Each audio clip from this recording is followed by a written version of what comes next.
Students, आज हम पढ़ेंगे कक्षा 10वीं विषय इतिहास अध्याय 10 उपनिवेशों का खात्मा और शीत युद्ध, है ना।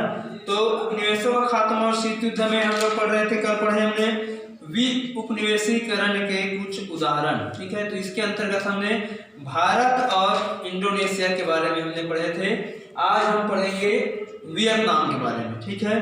तो वियतनाम यहाँ का स्वतंत्रता संघर्ष 20वीं सदी की महान गाथाओं में से एक है ना। वियतनाम का जो स्वतंत्रता संघर्ष है वो 20वीं सदी की महान गाथाओं में से एक माना जाता है इसको। वियतनाम के लोगों ने, जो मुख्यतः गरीब किसान थे, विश्व के सबसे शक्तिशाली देशों से अत्यंत, है ना, भयानक युद्ध लड़ करके स्वतंत्रता हासिल की। तो वियतनाम और उनके पड़ोसी देश लाओस और कंबोडिया तीनों फ्रांस के उपनिवेश थे, ठीक है। वियतनाम और उसके पड़ोसी देश लाओस और कंबोडिया, ये तीनों फ्रांस के उपनिवेश थे, है ना। जैसे भारत इंग्लैंड के उपनिवेश था, उसी प्रकार ये तीनों देश फ्रांस के उपनिवेश थे। फ्रांस ने उन्हें अनाज और कच्चे माल के स्रोत के रूप में देखा और किसानों पर दबाव डाला कि वे बाजार के लिए अनाज उगाए। तो 1929 की महामंदी के कारण अनाज की कीमत कम होती गई और किसान अपनी जमीन साहूकारों व जमींदारों को बेचने लगे, है ना, और अपनी ही जमीन पर बटाईदार बनते गए।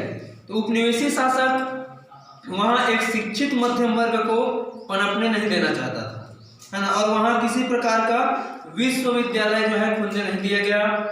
तो उच्च शिक्षा प्राप्त करने के लिए फ्रांस जाना पड़ता था, है ना, वहाँ के देशों को फ्रांस जाना पड़ता था। फिर भी अपने प्रयास से कई लोग शिक्षा प्राप्त करके विदेशों में पढ़कर स्वदेश लौट रहे थे। द्वितीय विश्व युद्ध के दौरान जापान ने वियतनाम पर कब्जा किया, लेकिन इस बीच वियतनाम के राष्ट्रवादियों ने सोवियत संघ की मदद से वियतमिन आंदोलन को प्रारंभ किया था और प्रारंभ किया और 1945 में जापान को हारते देखकर उन्होंने अपनी सेना बनाकर उत्तरी वियतनाम की राजधानी हनोई पर अधिकार कर लिया। तो उनके नेता थे साम्यवादी विचार के हो ची मिन्ह, है ना, और सेनापति थे निगेन जिया। तो 1945 में हो ची मिन्ह ने स्वतंत्र वियतनामी गणतंत्र की घोषणा की, लेकिन युद्ध के बाद फ्रांस फिर से अपनी हुकूमत जमाना चाहता था और उसने प्रयास किया कि वियतनाम में उनकी इच्छा अनुसार चलने वाले शासक।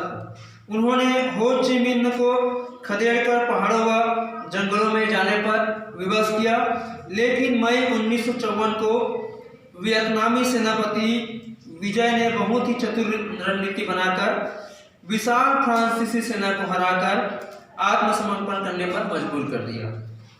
इस करारी हार के कारण फ्रांस ने वियतनाम और पड़ोसी देशों से हटने का निर्णय लिया, लेकिन इस बीच संयुक्त राज्य अमेरिका ने इस क्षेत्र में साम्यवाद के बढ़ते प्रभाव को देखकर निर्णय लिया कि वह फ्रांस की जगह लेगा और वियतनाम में उसके एक कठपुतली शासक को स्थापित करेगा।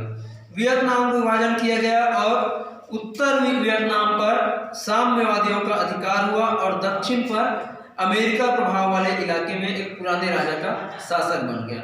अमेरिका ने दक्षिण वियतनाम को बचाने के बहाने वहां अपनी सेना तैनात की। तो उत्तरी वियतनाम में जहां साम्यवादी वियतमिन का नियंत्रण था, विस्तृत भूमि सुधार कार्यक्रम अपनाया गया। इसके तहत वहां जमींदारी प्रथा समाप्त करके जोतने वाले किसानों को जमीन का मालिक बनाया गया और हर किसान कितनी जमीन रख सकता है इसकी, है ना, बांध बना दिया गया, बता दिया कि किसान कितना जमीन रख सकता है। इस कानून का क्रियान्वयन करते समय हजारों जमींदार मारे गए और उनकी संपत्ति जब्त की गई। इसका नतीजा यह हुआ कि सदियों बाद वियतनाम के गरीब किसान और भूमिहीन मजदूर जमीन के मालिक हो गए। ये किसान अब वियतमिन के सबसे मजदूर समर्थक बन गए। अमेरिका और सोवियत संघ के बीच की स्पर्धा में वियतनाम एक मोहरा बनने लगा।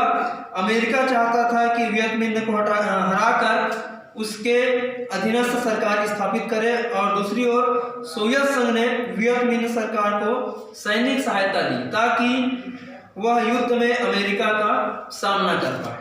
तो अमेरिका ने बर्बरता के साथ उत्तर वियतनाम पर बम वर्षा की, यहाँ तक कि उसने एजेंट ऑरेंज नामक ऐसे घातक रासायनिक हथियारों का प्रयोग किया जिससे बहुत बड़े क्षेत्र पर दशकों तक भी घास नहीं उग पाई। लोगों ने क्रूरता से मारने वाली बम वर्षा की तस्वीरों को देखकर, है ना, लोगों को मरते हुए देखकर कि, है ना, दुनिया दहल गई। वियतनाम के लोग भी बहुत दृढ़ता और बहादुरी के साथ लड़े। दोनों ओर हजारों लोग मारे गए। धीरे धीरे अमेरिका के लोगों में इस युद्ध के प्रति विरोध बनने लगा। लाखों की तादाद में अमेरिका के लोग वियतनाम युद्ध रोकने के लिए प्रदर्शन करने लगे।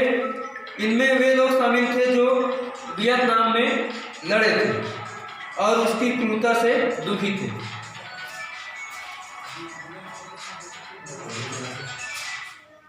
मैंने सेव